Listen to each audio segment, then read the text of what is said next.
क्या होमवर्क मिला था? ये जो थ्योरेटिकल पोर्शन था ये आप लोगों को पढ़ना था। हमारा थ्योरी पोर्शन चल रहा था जिसमें आपको मैंने एडवांटेज डिसएडवांटेज वगैरह तो पढ़ा दिए थे। ये प्रिपरेशन से रिलेटेड हमारी बातें चालू थी और मैंने कहा था कि ये कॉस्ट ऑफ कंट्रोल पढ़ना है आप लोगों ने।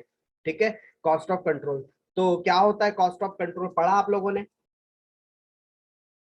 नहीं सर, नहीं पढ़े। बहुत अच्छा, वेरी गुड। कितने लोगों ने नहीं पढ़ा? सर हमने नहीं पढ़ा। अच्छा, किसने पढ़ा वो सर बता मैंने दो। नहीं पढ़ा। किसने पढ़ा बस वो बता दो। सर पढ़े लेकिन समझा नहीं सर। ओके, पढ़े लेकिन समझे नहीं, समझा नहीं। अच्छा, मैं आप लोगों को स्टेप्स लिखवा रहा था। तो सबसे पहली हमारी स्टेप थी रेशियो की। सबसे पहले हमें कौन सा चीज निकालना पड़ता है? रेशियो। रेशियो में हम दो चीज निकालते हैं, एक शेयर होल्डिंग रेशियो और दूसरी चीज हमने कल बात किए थे किसके ऊपर? टाइम रेशियो के ऊपर। कल हमारी पूरी क्लास की चर्चा थ्योरी और साथ में दो रेशियो पे गई। इसके बाद हमें स्टेप नंबर 2 पर कुछ कैपिटल प्रॉफिट और कुछ रेवेन्यू प्रॉफिट से रिलेटेड चीजें निकालनी पड़ती है। ठीक है, तो मैं पहले आपको ये कैपिटल प्रॉफिट और रेवेन्यू प्रॉफिट का कॉन्सेप्ट बता देता हूँ जो थोड़ा आगे है। तो सेकंड पॉइंट पर हमें कैपिटल प्रॉफिट और रेवेन्यू प्रॉफिट निकालना पड़ता है जो आगे है इसके बारे में थ्योरी। थोड़ी सी मैं नोट्स को आगे ले जा रहा हूँ और आपको पॉइंट पे ला रहा हूँ। ये लो जी, आगे कैपिटल प्रॉफिट और रेवेन्यू प्रॉफिट के बारे में। अच्छा, आपने पहले कभी सुना है कि कैपिटल प्रॉफिट क्या होता है या रेवेन्यू प्रॉफिट क्या होता है? ये वर्ड कभी सुना है क्या आपने? Yes sir. क्या होता है बताइए पहले। कैपिटल प्रॉफिट बताइए, कैपिटल प्रॉफिट का मतलब क्या होता है?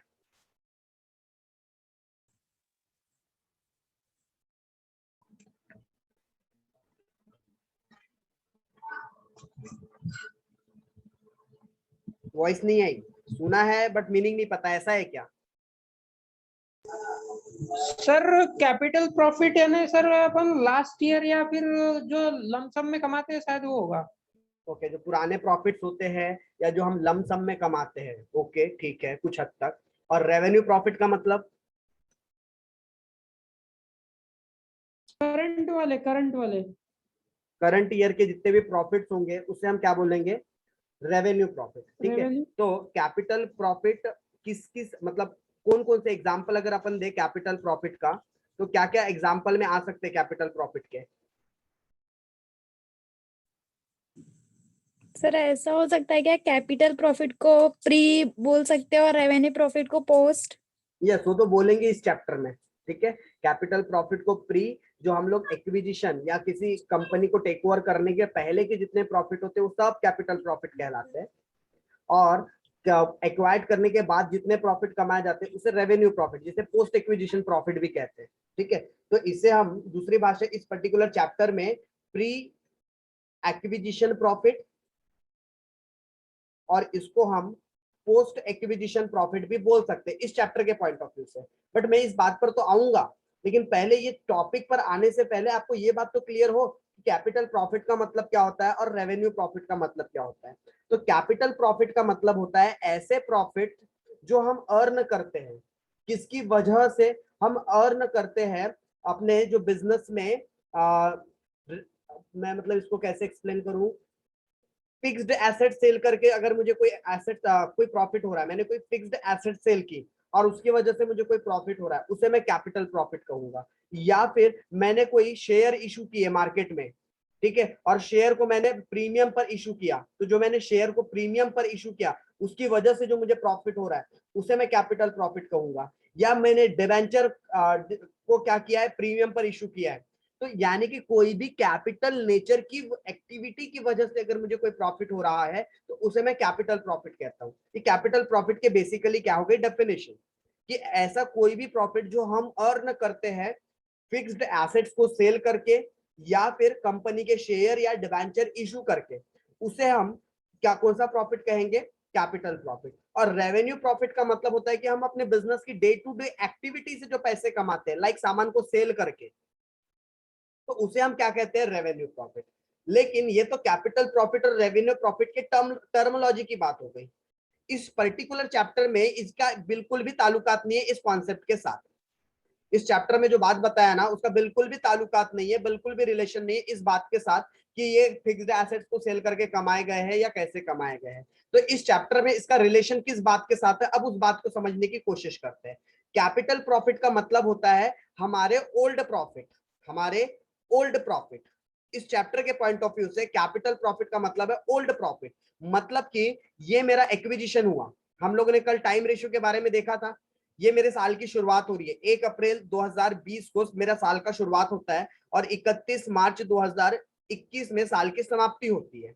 मैंने बीच में मतलब मैंने 1 सितंबर 2020 में क्या किया, कोई तो भी कंपनी के 60% शेयर खरीद लिया, कोई तो भी एक्स कंपनी है उसके 60% शेयर खरीद लिया।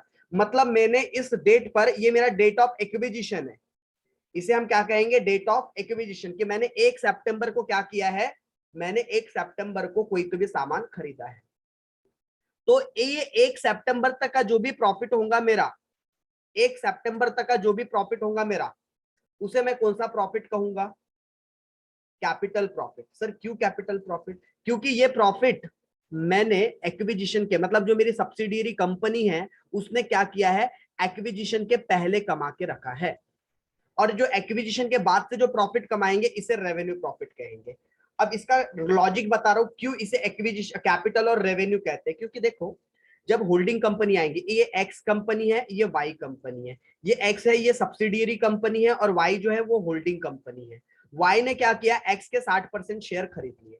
लेकिन देखो, एक्स अप्रैल से काम कर रहा था, अकेला काम कर रहा था, एक्टा चॉल बेरे, ये अप्रैल से अकेला बिजनेस कर रहा था। अप्रैल निकल गया, मई निकल गया, जून निकल गया, जुलाई निकल गया, अगस्त निकल गया, और 1 सितंबर को हमारे वाई भाई साहब आते हैं और वो इनका 60% स्टेक खरीद लेते हैं।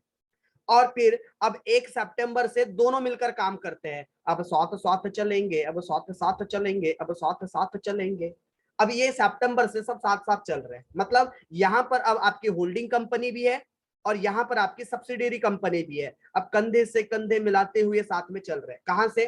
सितंबर से। सितंबर, अक्टूबर, नवंबर, दिसंबर, जनवरी, फरवरी, मार्च, कितने महीने होते हैं इधर? कितने महीने होते हैं? अप्रैल, मई, जून, जुलाई, अगस्त, 5 महीने इधर। मतलब 5 महीने तक की जो भी बिजनेस में प्रॉफिट लॉस हुआ, या इसके पहले के पीरियड में जितना भी प्रॉफिट लॉस हुआ, वो बेचारा अकेले एक्स ने कमाया है। किसने कमाया है? बेचारे एक्स ने अकेले ने कमाया, बिना किसी के सपोर्ट के कमाया है, ये एक्ट चल के कमाया है। लेकिन उसके बाद 1 सितंबर से क्या हुआ, वाई आ गया।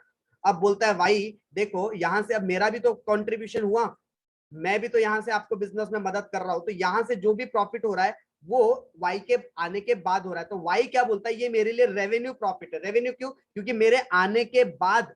अच्छा, ये कैपिटल और रेवेन्यू किसके पॉइंट ऑफ व्यू से कुछ बोल रहे हैं हम? ये हम वाई के पॉइंट ऑफ व्यू से बोल रहे हैं। मतलब होल्डिंग कंपनी के पॉइंट ऑफ व्यू से हम कैपिटल प्रॉफिट या रेवेन्यू प्रॉफिट डिसाइड करते हैं। क्योंकि एक्स के लिए देखोगे तो साल भर में जितना प्रॉफिट कमाया वो तो रेवेन्यू प्रॉफिट है, क्योंकि इसने तो पूरे साल भरे में मेहनत किया ना, और अगर उस ड्यूरिंग द ईयर कमाया है तो इसके लिए तो रेवेन्यू प्रॉफिट हुआ पूरा का पूरा। लेकिन हम बात कर रहे हैं वाई के पॉइंट ऑफ व्यू से, क्योंकि हम किसकी अकाउंटिंग सीख रहे हैं। चैप्टर का नाम क्या है? Accounting for holding company. तो हमें किसके पॉइंट ऑफ व्यू से ये प्रॉफिट चेक करना है? हमें होल्डिंग कंपनी के पॉइंट ऑफ व्यू से चेक करना है। तो होल्डिंग कंपनी के पॉइंट ऑफ व्यू से डेट ऑफ एक्विजिशन के पहले का प्रॉफिट कैपिटल प्रॉफिट कहलाता है। इसके पहले के जितने भी बैलेंसेस होंगे वो सब क्या कहलाएंगे? Capital profit. और उसके आने के बाद से जो कमाई हुई है वो रेवेन्यू प्रॉफिट। वो भी क्यों? कारण क्या है इसका? कारण ही समझा रहा था मैं। यहां पर इसकी कोई मेहनत नहीं हुई है, ये तो आया, बेचारे एक्स ने कुछ पैसा कमाया था, उस कमाई पर सीधा बोलता है इस पर अब मेरा भी अधिकार है। क्यों? क्योंकि मैंने 60% शेयर खरीदे। मतलब बात तो ऐसी हो गई सर, कैसी हो गई? ये एक्स है, ठीक है, ये मिसेस एक्स है और ये मिस्टर वाई है, ठीक है। मिसेस एक्स अपने माँ बाप की इकलौती लड़की, समझ जाओ कहानी अब आगे क्या होती है। ये मिसेस एक्स अपने माँ बाप की इकलौती लड़की, ठीक है, और ये रहा मिस्टर वाई ठरकी। अब क्या होता है, इसने 1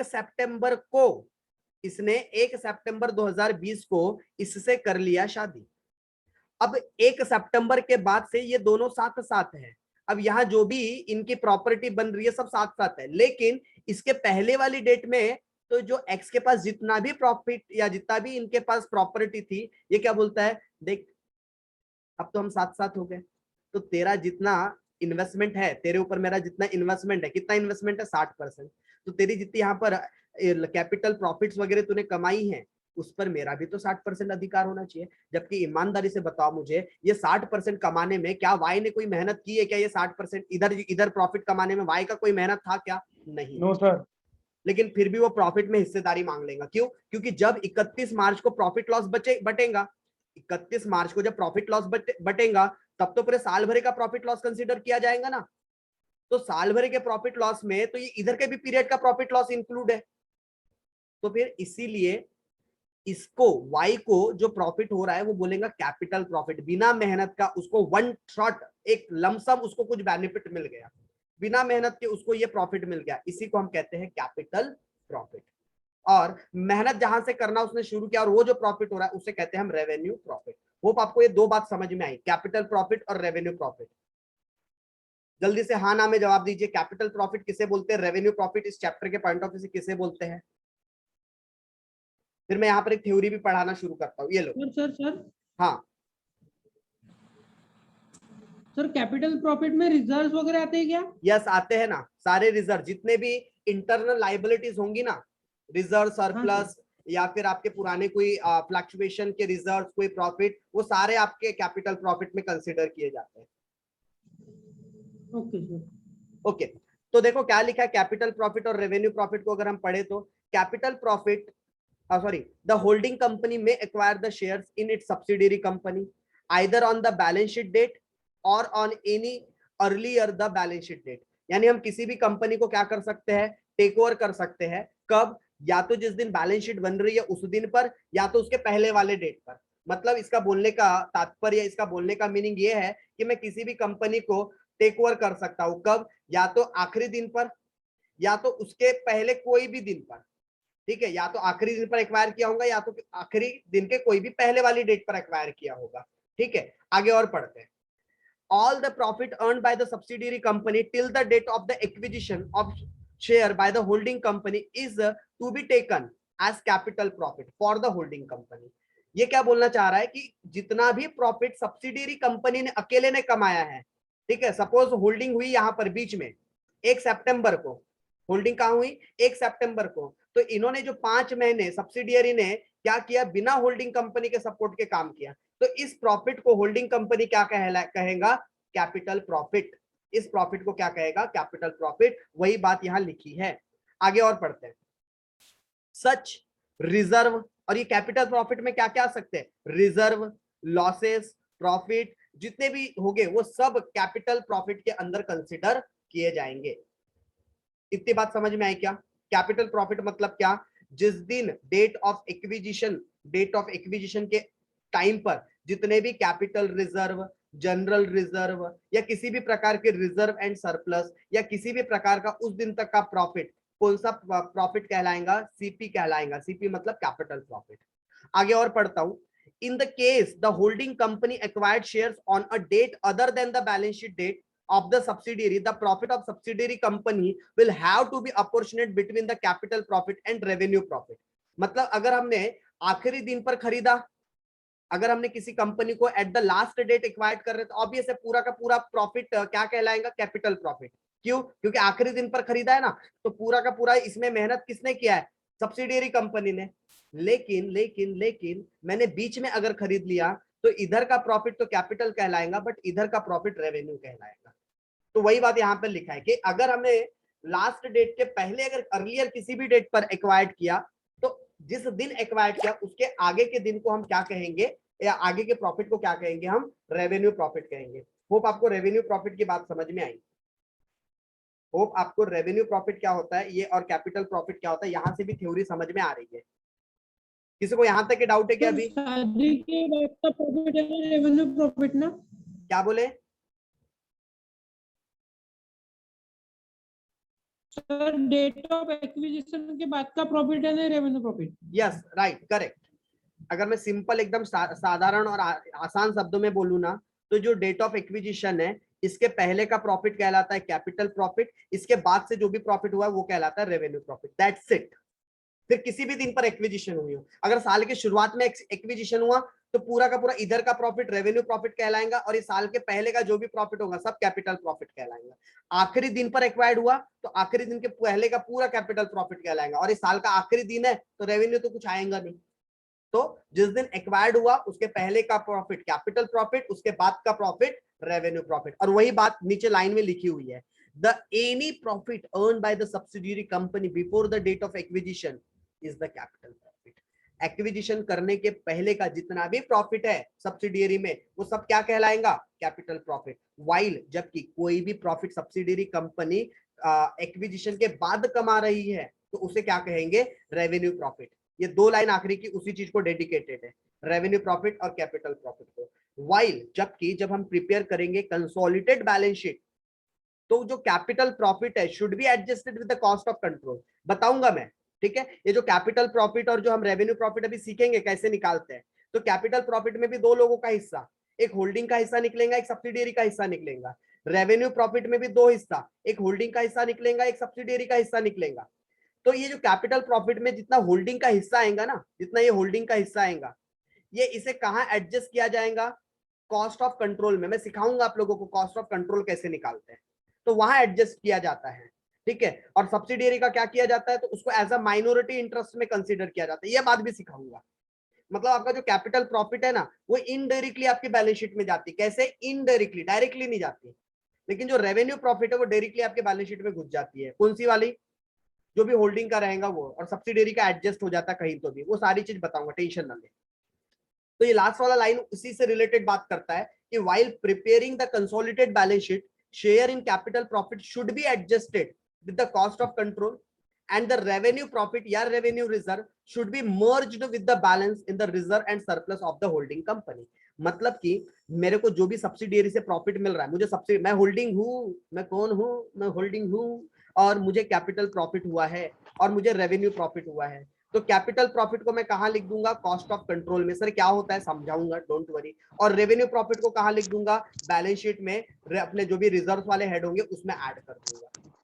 और ये किसके प्रॉफिट है, ये सब्सिडियरी के, ये सब्सिडियरी के प्रॉफिट है, क्योंकि मैंने सब्सिडियरी में हिस्सेदारी खरीद ली है, इसलिए वहां के प्रॉफिट्स पर भी मेरा हिस्सेदारी बन जाता है। ओके सर, इसका एग्जांपल करवाओ सर, ऐसे ना मजा नहीं आ रही, बात नहीं बन रही है सर। मतलब वो कॉन्सेप्ट जो चीज आनी चाहिए वो समझ में नहीं आ रही। ठीक है, आपको एग्जांपल करना है, आ जाओ। एक मैं एग्जांपल पर आता हूँ।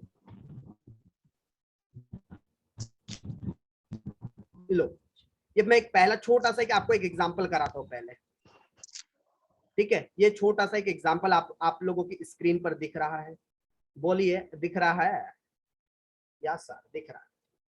क्या बोलता है क्वेश्चन नंबर 1 में, एक छोटा सा, अभी तक मैंने आपको 2 पॉइंट सिखाए हैं।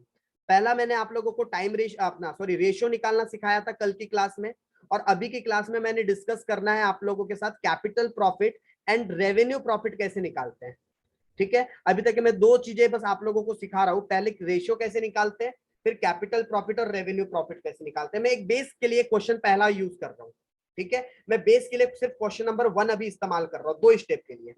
चलो, तो क्वेश्चन नंबर 1 क्या बोलता है कि हमने 1 मई को, ठीक है, एक बार मैं चेक कर लूं सारे लोग कनेक्ट है क्या, यस ऑलमोस्ट सभी लोग कनेक्ट है।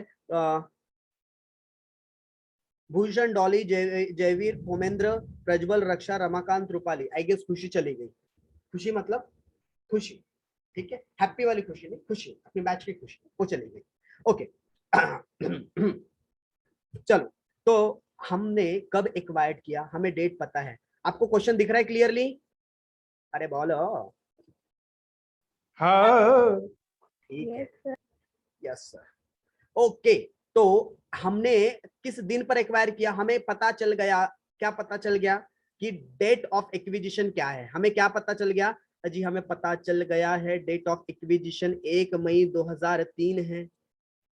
और हमें यह भी पता चल गया कि 12,000 शेयर, नंबर ऑफ शेयर्स कितने एक्वायर्ड किए, तो नंबर ऑफ शेयर्स जो एक्वायर्ड किए वो है 12,000 शेयर्स। जबकि सब्सिडियरी के पास टोटल कितने शेयर्स थे, तो यहां से हमने देखा कि टोटल ये 12,000 शेयर्स आउट ऑफ विच, कितने में से, तो आउट ऑफ विच, तो भाई साहब 16,000 शेयर में से 12,000 शेयर्स तो हमने अकेले ने टेक ओवर कर लिए। और इसकी कॉस्ट प्राइस बता रही है 2 लाख। फिलहाल में छोड़ दो, अभी हमारे लिए कॉस्ट प्राइस रिलेवेंट नहीं है कितने में खरीदा है। मतलब ये बता रहा है कि 12,000 जो शेयर है वो 10 रुपए का एक शेयर है, लेकिन उसको कितने में खरीदा है, बोलता है 2,10,000 में खरीदा है। फिलहाल अभी हम कॉस्ट ऑफ कंट्रोल जब निकालते हैं ना, तब यहाँ पर काम में आती है कि हमने कितनी कॉस्ट पे चीज को खरीदा है। अभी फिलहाल में काम की नहीं हो, क्योंकि अभी मैं आपको 2 चीजें सिखा रहा हूँ। The following items appeared in the balance sheet of Y limited. ये किसकी बैलेंस शीट दी है बालकों, जरा अच्छे से देखो, ये किसकी बैलेंस शीट दी है? वाई लिमिटेड की। किसकी दी है? वाई लिमिटेड की। और मुझे बताओ वाई लिमिटेड यहाँ पर अपना होल्डिंग कंपनी है या सब्सिडियरी कंपनी है? Subsidiary company. सब्सिडियरी कंपनी है। अच्छा, जिसको नहीं पता होल्डिंग और सब्सिडियरी को कैसे आइडेंटिफाई करते हैं, तो जो खरीदता है शेयर्स उसे होल्डिंग कंपनी कहते हैं, और जिस कंपनी के शेयर खरीदे जाते हैं उसे सब्सिडियरी कंपनी कहा जाता है। तो यहाँ पर एक्स लिमिटेड ने एक्वायर्ड किया है, मतलब खरीदा है, मतलब एक्स कौन है? होल्डिंग। और किसके शेयर्स खरीदा है? बैलेंस शीट वाई की दी है ना, मतलब ये वाई के शेयर्स खरीदे गए हैं, तो वाई सब्सिडियरी। तो आपको ये सब्सिडियरी और होल्डिंग सबसे पहले आइडेंटिफाई करते आना चाहिए। ठीक है, तो चलो, मुझे दो इंपॉर्टेंट इंफॉर्मेशन मिल गई है। उसके अलावा और क्या इंफॉर्मेशन गिवन है? हमें इशूड कैपिटल के बारे में दिया है, मुझे कैपिटल प्रॉफिट के लिए नहीं लेना है। अच्छा, मेरे पास कुछ रिजर्व है 1 जनवरी का, यस, ये जनरल रिजर्व मेरे काम में आएगा कैपिटल प्रॉफिट या रेवेन्यू प्रॉफिट निकालने में। मेरे पास प्रॉफिट एंड लॉस अकाउंट का भी बैलेंस दिया है, तो ये बैलेंस भी मुझे काम आएगा क्या निकालने में? कैपिटल प्रॉफिट या रेवेन्यू प्रॉफिट। उसके अलावा ये मेरे पास स्टॉक इन ट्रेड भी दिया है, ये भी मुझे काम आएगा। सर काय के काम आएगा? अगर इस पर कोई एडजस्टमेंट होगा तो काम आएगा, अदरवाइज कोई काम नहीं आएगा। फिर हमारे पास यहाँ लिखा है कि प्रॉफिट एंड लॉस 1 जनवरी को कितने का था? 40,000 का। और वाई लिमिटेड ने डिविडेंड भी पेड किया लास्ट ईयर 5% का। और यहाँ कुछ तो भी इंटर कंपनी ट्रांजेक्शन के बारे में बात हो रही है, इसलिए मैंने कहा था कि कुछ तो भी यहाँ पर काम में आ सकती है इंफॉर्मेशन। और ये जो इंटर कंपनी ट्रांजेक्शन हो रहा है वो 25% प्रॉफिट पे हो रहा है। सारी बातों को छोड़ो, मैं सॉल्यूशन की तरफ आपको बताता हूँ कि कैसे क्या चीज करना होता है। सबसे पहले तो आपने पूरा क्वेश्चन पढ़ के, आपने सबसे पहले क्या आइडेंटिफाई कर लेना चाहिए? आपने सबसे पहले रेशियो का, सबसे पहले कैलकुलेशन करना चाहिए रेशियो का। कौन से रेशियो का सर? आपको कैलकुलेशन ऑफ रेशियो। सर कौन सा रेशियो? आपको सबसे पहले निकालना है टाइम रेशियो, और या फिर शेयर होल्डिंग रेशियो, आगे पीछे लिख सकते हो। टाइम रेशियो एक निकालना है और दूसरा आपको निकालना है शेयर होल्डिंग रेशियो। ये दो रेशियो आपको निकालने, कौन कौन सा? एक शेयर होल्डिंग रेशियो, दूसरा टाइम रेशियो। सर अब पूछोगे आप लोग, सर ये निकलता कैसे है? तो सुनो ध्यान से। आप एक टाइम स्केल ड्रॉ कर लो, आपके बिजनेस की शुरुआत कब होती है और समाप्ति कब होती है। तो हमारी बैलेंस शीट है 31 दिसंबर की। सर आपने फॉर्मूला नहीं बताया ना कैपिटल प्रॉफिट का? नहीं, हम कोई फॉर्मूला रट्टा रुट्टा नहीं मारने वाले, यहाँ पर फॉर्मूला थोड़ी ना कैपिटल प्रॉफिट निकालने के लिए। ठीक है, वो कॉलेज की बात को आप कॉलेज में रखो, मैं कोई फॉर्मूला रटाने वाला नहीं हूं। अगर आपको कुछ फॉर्मूला बताए होंगे तो आप उसको अलग रखो, हम फॉर्मूला रटने वाले नहीं है। कैपिटल प्रॉफिट का कोई फॉर्मूला नहीं है। ठीक है, ये पूरा लॉजिक से आएगा। अकाउंट्स पूरा लॉजिकल चीज है। मैं स्टैटिस्टिक्स में बहुत ज्यादा लॉजिक्स नहीं बता सकता, क्योंकि स्टैटिस्टिक्स में बहुत सारी मैथमेटिक्स चीजें हैं जो किसी ने और ने मतलब डिराइव किया है, बट एफए में हर जगह पर लॉजिक हम एक्सप्लेन कर सकते हैं। ओके, तो हम कहां पर? Okay sir, okay, thank you. तो हम कहां पर बात कर रहे थे? हमें दो रेशियो निकालने हैं, पहला तो टाइम रेशियो। तो टाइम रेशियो कैसे निकलता है? ये मैंने लिख दिया ईयर एंडिंग की डेट, 31 दिसंबर 2003 को मेरा साल समाप्त हो रहा है, ये मेरी एंडिंग की डेट है। तो मेरे साल की शुरुआत कब होती होगी? 1 जनवरी 2003 में। मेरे साल की शुरुआत कब होती होगी? 1 जनवरी 2003 में। और ये एक्विजिशन कब हुआ है? डेट ऑफ एक्विजिशन है 1 मई। कब है? 1 मई, 1/5/2003। गिन लो पीरियड, जनवरी, फरवरी, मार्च, अप्रैल, और मई को मत गिनना क्योंकि मई की 1 तारीख है। तो कितने महीने होते हैं? जनवरी, फरवरी, मार्च, अप्रैल, कितने महीने होते हैं? 4 months. 4 मंथ्स। तो ये 4 मंथ्स को हम क्या कहेंगे? इसे कहेंगे प्री एक्विजिशन पीरियड। एक मिनट, मैं यहाँ स्पेस एंटर कर देता हूँ थोड़ा सा।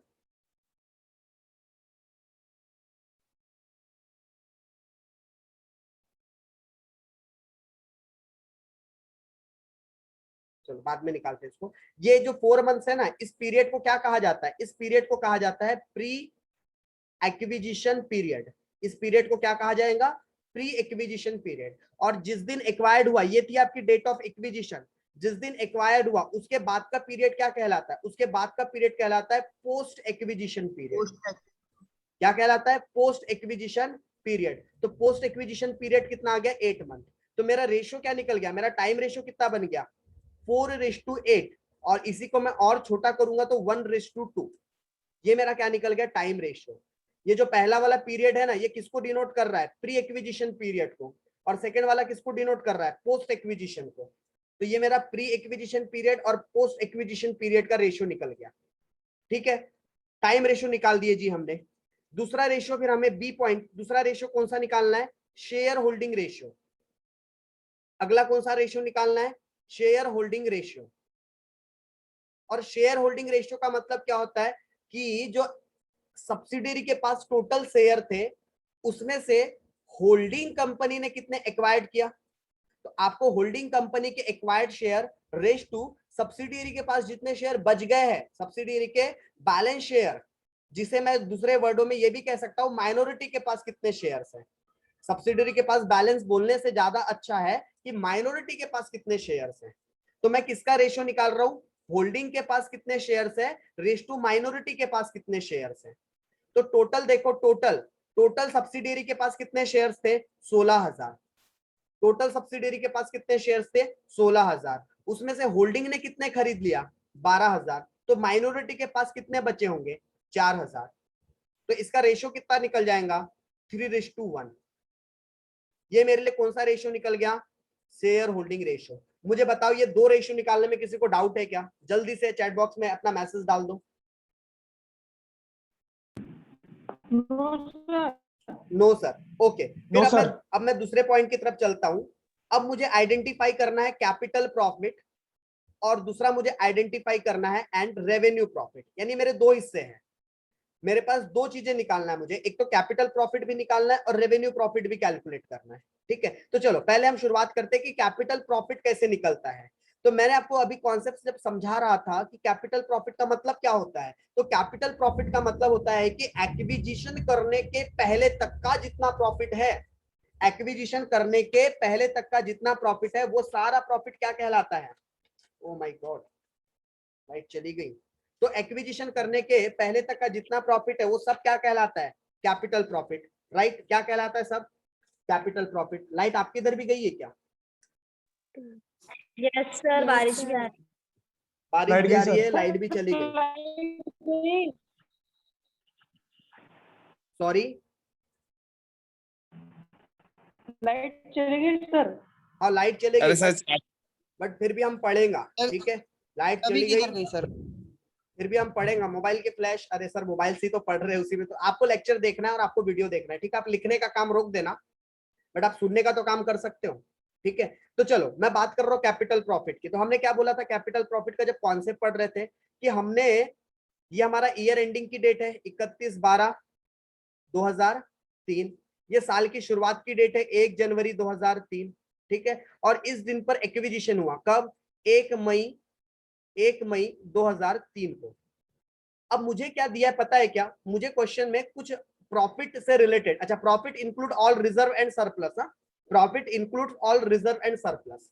तो मुझे क्वेश्चन में जनरल रिजर्व दिया है 24,000 का। ये जनरल रिजर्व कौन से तारीख का है, 1 जनवरी का है। कब का है, 1 जनवरी। मतलब मेरे पास 1 जनवरी को जनरल रिजर्व कितने रुपए का रखा है, 24,000 का। मुझे बताओ ये जनरल रिजर्व एक्विजिशन के पहले के डेट का है या एक्विजिशन के बाद के डेट का है, बोलो। छैना छैनी बोलो, ये एक्विजिशन के पहले का है या बाद का है,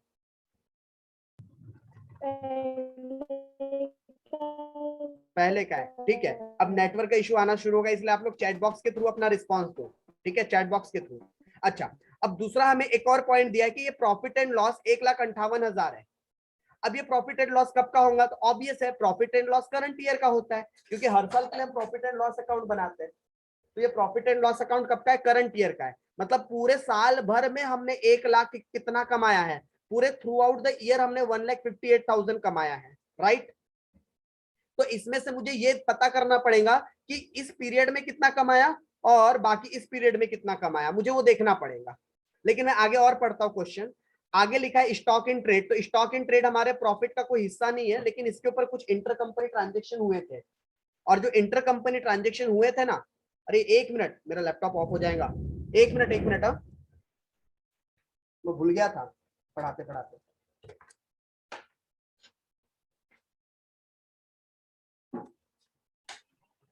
सर बारिश बहुत डेंजरस आ रहा सर।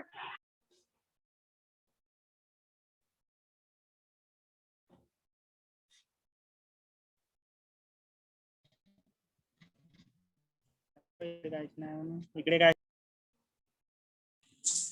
सो जाओगे?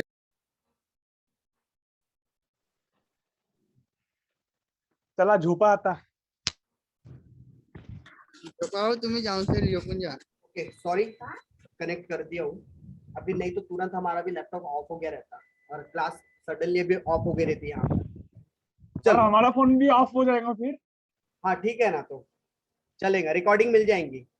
ठीक है, पहले का है. वाह. ओके ओके, तो ये हमारे पास 1,58,000 का क्या है, प्रॉफिट एंड लॉस है. करेक्ट. तो हमने करंट ईयर का, अब मुझे इस करंट ईयर में से इस 1,58,000 को ना तोड़ना है. तोड़ना है बोलने का मतलब ये 1,58,000 मेरे पास करंट ईयर का ओवरऑल प्रॉफिट है, तो मुझे ये देखना पड़ेगा नेट मैंने करंट ईयर में कितना कमाया है. ये तो मुझे टोटल प्रॉफिट एंड लॉस का बैलेंस बता रहा है कि मेरे पास टोटल 1,58,000 का प्रॉफिट एंड लॉस अकाउंट में बैलेंस है, बैलेंस शीट में. अच्छा, स्टॉक एंड ट्रेड की बात हो गई. फिर बोलता है कि हमारा प्रॉफिट एंड लॉस अकाउंट जो 1 जनवरी 2003 को 40,000 रुपए का बैलेंस लगता है. मतलब 1 जनवरी को मेरे पास प्रॉफिट एंड लॉस अकाउंट में कितने का बैलेंस है, मेरे पास 40,000 का बैलेंस है. कितने का, 40. मतलब जो मेरे को ईयर एंडिंग पर जो मुझे ये तो थ्रू आउट द प्रॉफिट कमाया था 1,58,000, इसमें से मुझे ये इंफॉर्मेशन मिल गई कि 40,000 तो साल की शुरुआत का ही प्रॉफिट है. मतलब मैंने करंट ईयर में कितने कमाया होगा, मैंने करंट ईयर में कितने कमाया होगा बोलिए. मतलब मेरे पास जो इंफॉर्मेशन दी है कौन से डेट की है, 31 दिसंबर की. मेरे पास ये इंफॉर्मेशन कौन से डेट की है. चलो एक काम करते हैं, मैं इसको थोड़ा सा और इजी क्लियर वे में बताने की कोशिश करता हूं. ठीक है, हमारे पास ये जो डेट है बैलेंस शीट की, कौन सी डेट है, 31 दिसंबर. मतलब ये सारे जो बैलेंसेस दिए हमें कौन सी डेट के प्रोवाइड किए गए, 31 दिसंबर के. तो मेरे पास 31 दिसंबर को क्या था, जनरल रिजर्व था. यहां पर जनरल रिजर्व कितने रुपए का, 24,000 का. मेरे पास 31 दिसंबर की डेट पे प्रॉफिट एंड लॉस का बैलेंस दिया कितना, 1,58,000 का. उसके अलावा अब मुझे कुछ पैराग्राफ में इंफॉर्मेशन देती है कि हमारे पास 1 जनवरी को 40,000 का प्रॉफिट है. मतलब जो मेरे पास साल की समाप्ति पर इतना प्रॉफिट था, ये सेम प्रॉफिट मेरे पास साल की शुरुआत में कितने का है, मेरे पास 1 जनवरी को 40,000 का प्रॉफिट है. मतलब मैंने करंट ईयर में कहीं ना कहीं इनडायरेक्टली या डायरेक्टली कुछ पैसे करंट ईयर में भी कमाए हैं. और वैसे मुझे जनरल रिजर्व के लिए भी डेट दी थी, ये जो जनरल रिजर्व का बैलेंस है ये 1 जनवरी का बैलेंस है. तो मेरे पास जनरल रिजर्व भी मेरे पास 24,000 साल की शुरुआत में था और साल की समाप्ति पर भी 24,000 है. मतलब मैंने करंट ईयर में कितना जनरल रिजर्व बनाया, 0. मैंने करंट ईयर में कितना जनरल रिजर्व बनाया, 0. लेकिन मेरे पास प्रॉफिट एंड लॉस साल की शुरुआत में 40,000 था, लेकिन 40,000 में भी एक झोल है. देखो क्या लिखा है, झोल क्या है इसमें, ये 40,000 में से हमने 5% क्या बांट दिया है, डिविडेंड. और आपको पता है डिविडेंड काय पर कैलकुलेट होता है, पेड अप कैपिटल पर. तो निकालो पेड अप कैपिटल पर, 1,60,000 का 5%, 1,60,000 का 5% कितना होता है, 8,000. मतलब ये 40,000 में से तो मैंने 8,000 रुपए क्या बांट दिए थे, डिविडेंड, जो मेरे प्रॉफिट को क्या करता, कम. मतलब पिछले साल का मेरे पास प्रॉफिट कितना अवेलेबल है, 32,000. ये मेरे पास पिछले साल का नेट प्रॉफिट इतना अवेलेबल है, क्योंकि लास्ट ईयर बटा ना, और ये साल की शुरुआत में दिया प्रॉफिट, मतलब ये लास्ट ईयर का प्रॉफिट है. और इस प्रॉफिट में से 8,000 का डिविडेंड बटा, मतलब मेरे पास लास्ट ईयर का कितना प्रॉफिट का बैलेंस है, 32,000. जबकि इस साल के एंडिंग में मेरे पास कितना बैलेंस है, 1,58,000. कितना बैलेंस है, 1,58,000. मतलब मैंने करंट ईयर में कितना प्रॉफिट लॉस कमाया, निकाल सकते हो क्या, करंट ईयर में कितना कमाया, 1,26,000. प्लीज एक बार जवाब दे दीजिए. मेरे पास साल की समाप्ति पे 1,58,000 का प्रॉफिट है.